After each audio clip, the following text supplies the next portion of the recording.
कि 40 सालों में अगर एक एक पंचायत को भी एक एक साल दिए होते, मूल अधिकार है, समस्या है क्या, मूल अधिकार है वो लोगों को मिल चुका होता। बाकी राजनीतिक पार्टी अपना मुद्दे लेके आई है, लेकिन मुद्दे से नहीं, नीयत से समय होती है। चुनाव नहीं, एक तरह से आपको चुनौती लेना पड़ेगा, और अगर आप इसके बारे में चिंता नहीं कीजिएगा तो कहीं ना कहीं ये चिता की तरफ आपको ले जाएगा। जब हम किसी डॉक्टर के यहाँ जाते हैं तो उसे 10 बार पूछते हैं कि उसकी कैटेगरी क्या है, वो MBBS है, PG है, डबल PG है, ताकि वो मेरे स्वास्थ्य पे असर करे। लेकिन जब अपने घर की सुधारने की बात आती है, जब अपना नेता चुनने की बात आती है, तो लोग शिक्षा भूल जाते हैं, उसकी योग्यता भूल जाते हैं और जात पात में बढ़ जाते हैं। तो ये जो चुनाव है, मैं इस मुद्दे पे आया हूँ कि ये जात पात की राजनीति नहीं या जमात की राजनीति इस बार होगी, और ज्ञान की राजनीति होगी। जब पेट में लात पड़ती है और घर में रोजगार नहीं होता है ना, तो ये जाति वाति सब भूल जाते हैं। आज वो डॉक्टर नज़ीर अंसारी को एक विकल्प की तरह देखते हैं और पूरा नियत कर लिए हैं कि इस बार मांडू विधानसभा में बदलाव होगा। 15.5% मुस्लिम जनसंख्या है मांडू विधानसभा में। क्या मुसलमान डॉक्टर नज़ीर अंसारी के साथ हैं या नहीं? अगर आपकी हक की लड़ाई लड़नी हो तो मैं कुर्ता पैजामा सादा पहन के आ जाऊंगा, और अगर न्याय के लिए आपके लिए लड़ना हो तो काला कोट पहन करके मैं न्यायालय में आपके लिए खड़ा रहूँगा।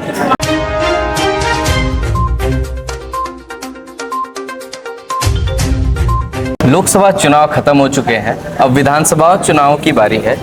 देश में 4 राज्यों में चुनाव होने वाले हैं, जम्मू कश्मीर, महाराष्ट्र, हरियाणा और झारखंड, जिसमें 2 राज्यों के चुनाव तो अनाउंस हो गए हैं, लेकिन झारखंड और महाराष्ट्र के चुनावों की घोषणा होनी बाकी है। नमस्कार, मेरा नाम है पारस और आप देख रहे हैं दमदार न्यूज़। हमारे साथ मौजूद है डॉक्टर नज़ीर अंसारी। आज हम मौजूद है झारखंड के मांडू विधानसभा में। चुनाव की सरगर्मी तेज हो गई है, लगातार सभी प्रत्याशी चुनाव के लिए दौरा भी कर रहे हैं। लगभग नज़ीर जी 150 से ज़्यादा गांवों के दौरे कर चुके हैं। तो हम आपसे जानना चाहेंगे कि जब आपने इतने सारे, कितने गांवों का आपने दौरा किया है? लगभग 165 गाँव। 165 गाँव। सबसे कॉमन समस्या क्या निकल कर आई उन गाँवों में से? पलायन। अगर हम समीकरण भी देखें तो अगर जनसंख्या की बात करें तो महतो की जो जनसंख्या है वो 21.5% मांडू में है।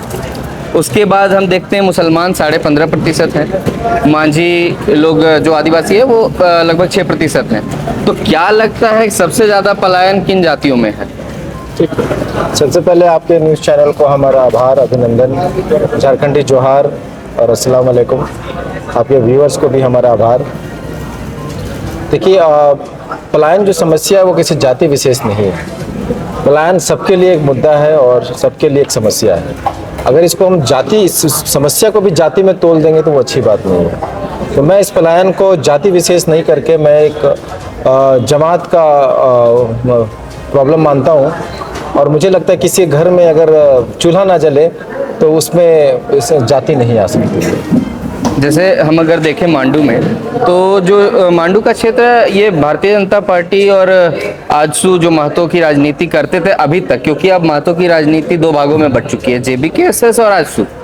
तो क्या लगता है जो महतो समाज है उनका विकास क्यों नहीं हो पा रहा है? क्योंकि उनमें हम देखते हैं बहुत अधिक संख्या में पलायन है।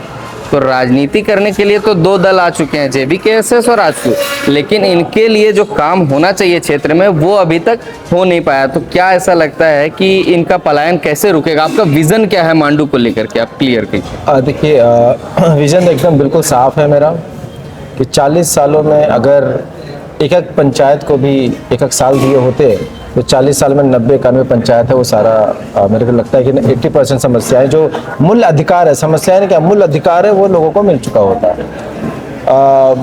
वाकई बाकी राजनीतिक पार्टी अपना मुद्दे लेके आई है, बहुत सारे मुद्दे लेके आई है, लेकिन मुद्दे से नहीं, नीयत से समय होती है कि अगर आपकी नीयत हो सही से काम करने की, तभी वो उस समस्या का निवारण होता है।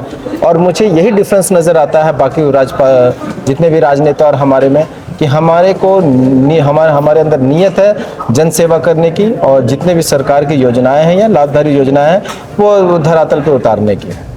पिछले बार हमने JP भाई पटेल का भी इंटरव्यू किया था, तो उन्होंने कहा, हमने पूछा था कि इस बार मांडू का समीकरण क्या होने वाला है, तो उन्होंने कहा था कि 3 बार तो हम जीत चुके हैं, 4थी बार चौका लगाएंगे। तो क्या आप उस चौके को फील्डिंग कर पाएंगे, उस चौके को रोक पाएंगे? मैं तो बोलता हूँ फील्डिंग करने क्यों, ये डक आउट होने वाले हैं। क्योंकि वो पहले झारखंड मुक्ति मोर्चा में रहे, फिर भारतीय जनता पार्टी में आए, अभी वो कांग्रेस का दामन थामे। आप जिस समुदाय से आते हैं, कांग्रेस बिल्कुल उसी की राजनीति करती है। जी। तो क्या लगता है कांग्रेस के जो वोटर्स हैं, यानी कि मुस्लिम वोटर 15.5% मांडू विधानसभा में है, तो क्या लगता है वो मुस्लिम कांग्रेस को छोड़कर आपके साथ क्यों आएंगे? यही अभी जो मैं 2 महीने 4 दिन से जो जागरूकता अभियान चला रहा हूँ, इसी बात को लेकर चला रहा हूँ कि इस बार की चुनाव जो है आवाज़ की चुनाव है, संगठित होने की चुनाव है। ये चुनाव नहीं, एक तरह से आपको चुनौती लेना पड़ेगा, और अगर आप इसके बारे में चिंता नहीं कीजिएगा तो कहीं ना कहीं ये चिता की तरफ आपको ले जाएगा। तो मैं लोगों को समझा रहा हूँ कि शिक्षित लोगों को चुनिए, राजनीति में लाइए, तब जाके आपका विकास होगा। जब हम किसी डॉक्टर के यहाँ जाते हैं तो उसे 10 बार पूछते हैं कि उसकी कैटेगरी क्या है, वो MBBS है, PG है, डबल PG है, ताकि वो मेरे स्वास्थ्य पे असर करे। लेकिन जब अपने घर की सुधारने की बात आती है, जब अपना नेता चुनने की बात आती है, तो लोग शिक्षा भूल जाते हैं, उसकी योग्यता भूल जाते हैं और जात पात में बढ़ जाते हैं। तो ये जो चुनाव है, मैं इस मुद्दे पे आया हूँ कि ये जात पात की राजनीति नहीं या जमात की राजनीति इस बार होगी, और ज्ञान की राजनीति होगी। चुनाव जब भी आता है तो हम देखते हैं कि जातीय समीकरण बहुत अहम हो जाता है, और जातीय समीकरण पे ही वोट पड़ने लगते हैं। चाहे जैसे अगर महतो हैं तो महतो JB कैसे और आजसू की तरफ जाएंगी, जो मुस्लिम बहुल क्षेत्र है वो कांग्रेस की तरफ देखेंगे, आदिवासी है वो JMM की तरफ जाएंगी। तो जातियों में बंटने से डॉक्टर नज़ीर अंसारी कैसे रोकेंगे उनको?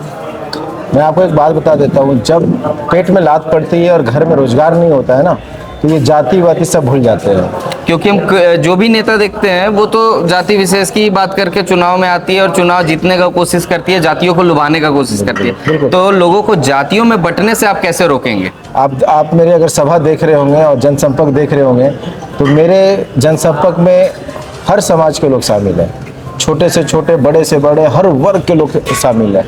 और मैं इसीलिए मैं कहता हूँ कि जब पेट में लात लगती है और जब घर में रोजगार नहीं होता है, तो आदमी ये जात पात सब भूल जाता है। उसको सिर्फ एक ही चीज़ चाहिए होता है कि घर का विकास कैसे हो, घर में बच्चे मेरे कैसे कमाए खाएं, घर में मेरे बच्चे का इलाज सही से कैसे हो।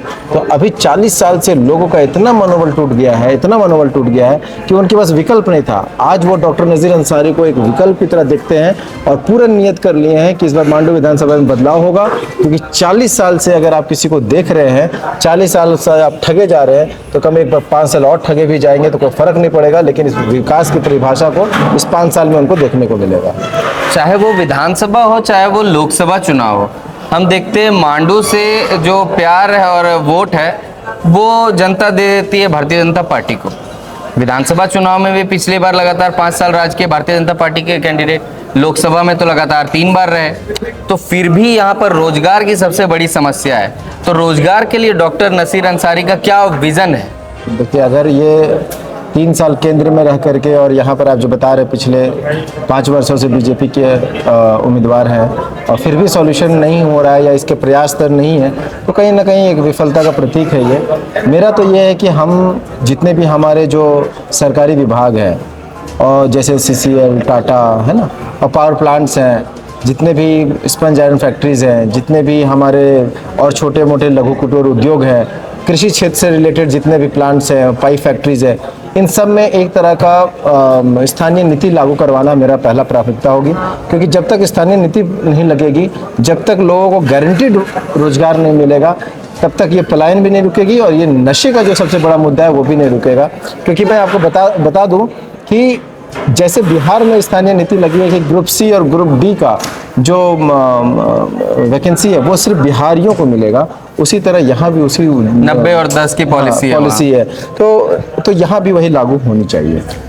अभी हम देखें तो सबसे बड़ा पलायन का मुद्दा है, तो दूसरा कहीं ना कहीं हम भ्रष्टाचार देखते हैं। चाहे वो ब्लॉक चले जाए, आप थाना कहीं भी आप जाएंगे सरकारी दफ्तर में, तो वहाँ पे बिना पैसे की बात नहीं होती। ऐसा हम नहीं, यहाँ जनता बताती है। तो उन भ्रष्टाचारों को रोकने के लिए आपका क्या थॉट है? ये बहुत सिंपल है, अगर नीयत सही रही तो वो काम हो जाएगा। लोगों को जागरूक कर दीजिए कि अगर आपसे कोई भ्रष्टाचारी अगर आपसे पैसे लेने का मांगता है, कुछ करता है, तो उसको अप्रोच कैसे लगाना है उसको ठीक करने के लिए। अगर वो आप उसको जागरूक कर देंगे, भ्रष्टाचार ऐसे ही रुक जाएगा।